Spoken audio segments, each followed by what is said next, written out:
Nos frères et sœurs chrétiens bienvenus. Malgré l'avertissement, vous avez eu le courage de franchir la ligne rouge pour voir la vidéo qui vous est interdite. Ce qui est fait est fait. J'admire votre courage, allons-y jusqu'au bout pour regarder ensemble un extrait de la vidéo, tout en espérant que les participants côté musulmans et non musulmans échangeront avec respect et politesse à la fin de la vidéo, dans le but de connaître la vérité tout en laissant nos égos derrière nous. Bon visionnage.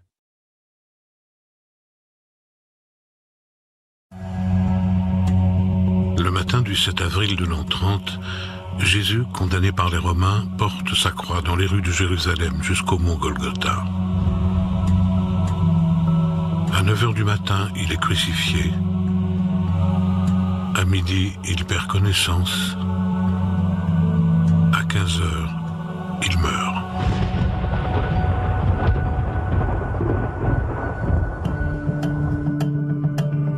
C'est cette histoire que l'on se remémore à l'évocation de Jésus et de sa crucifixion, symbole majeur de la religion chrétienne.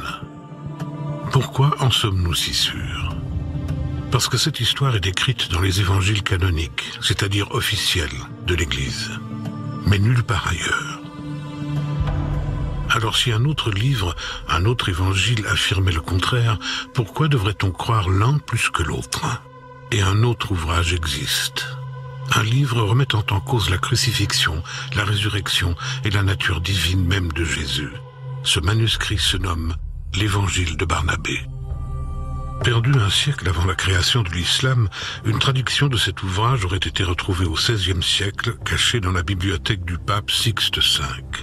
Cet exemplaire unique de l'Évangile de Barnabé est depuis conservé à Vienne, dans la Bibliothèque nationale autrichienne.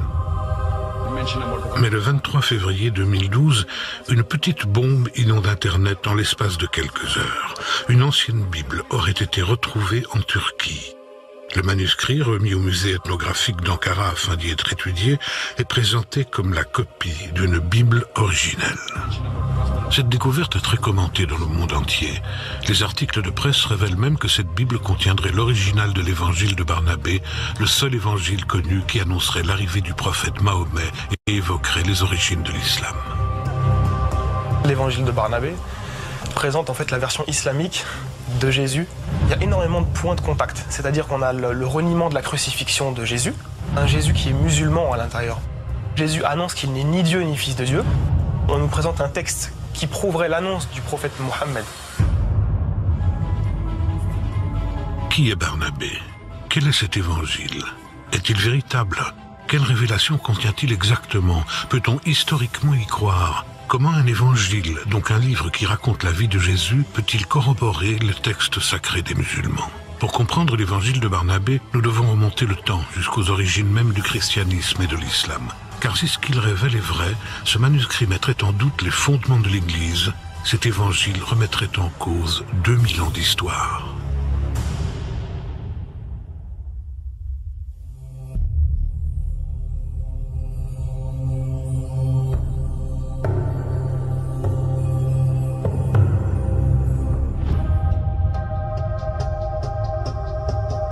En 2012, une Bible ancienne est découverte en Turquie.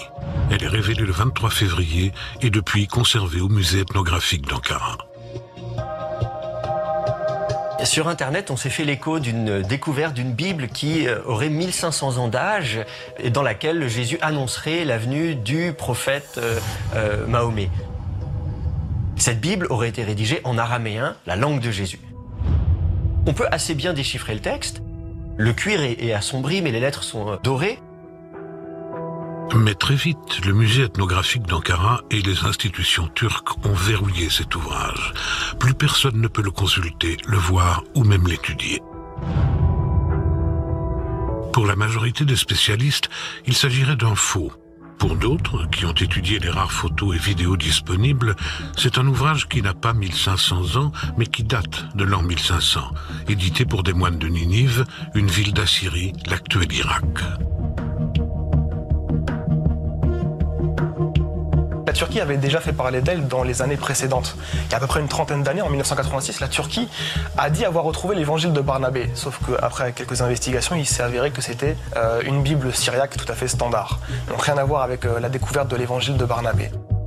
En 2012, c'est le même scénario qui arrive, c'est-à-dire qu'on nous présente un texte qui a été retrouvé comme étant en langue donc araméenne et comme étant l'évangile de Barnabé. On nous a mis à disposition une photo qui a fait le tour du monde. Quand on la regarde un petit peu de plus près, on s'aperçoit que ça n'a rien à voir avec l'évangile de Barnabé. Une question se pose. Pourquoi faire croire que l'on a retrouvé cet évangile en particulier?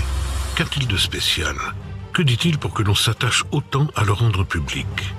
En fait, les révélations contenues dans l'évangile de Barnabé sont si révolutionnaires qu'elles pourraient décrédibiliser la religion chrétienne dans son ensemble. Une seule copie officielle de cet évangile existerait. Elle se trouverait à Vienne, en Autriche.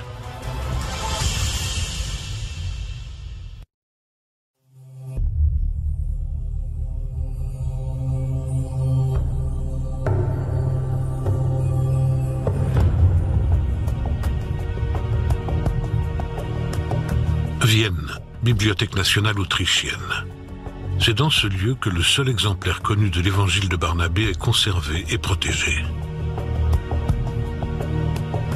Le manuscrit est détenu dans une salle spéciale, avec une atmosphère, un taux d'humidité et une température particulière, le tout contrôlé par ordinateur.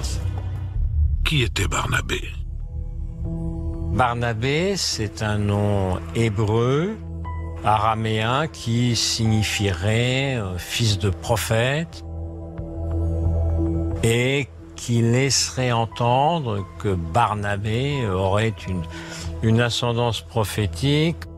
C'est un des piliers, pourrait-on dire, de la première communauté des disciples de Jésus à Jérusalem. Que dit-il exactement? Quelles sont les révélations de l'évangile de Barnabé?